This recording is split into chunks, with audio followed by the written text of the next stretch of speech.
ल काका तपाईँको पैसा।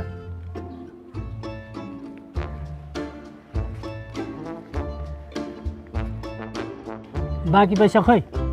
के भने काका, दिए त सबै। म देख्न सक्दिनँ भन्दैमा मलाई मूर्ख सोचेपछि क्या हो? 3000 कम छ, खोइदिए त।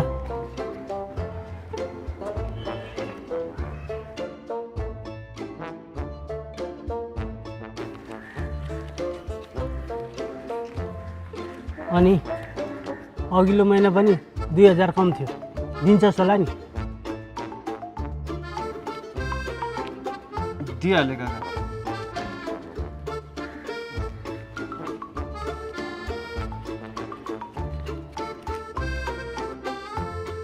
ल ठिक छ, बरु तँलाई खर्च चाहियो भए भन्नु, म दिइहाल्छु।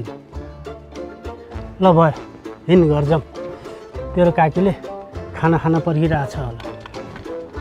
दृष्टिविहीन तथा अन्य अपाङ्गता भएका व्यक्तिहरूलाई ढाँट्नु वा छल गर्नु वित्तीय शोषण हो। आर्थिक स्वतन्त्रता जानौं, बुझौं, सम्मान गरौं। वित्तीय शोषण विरुद्ध लक्ष्मी सनराइज बैंक र आईएफसी को संयुक्त पहल।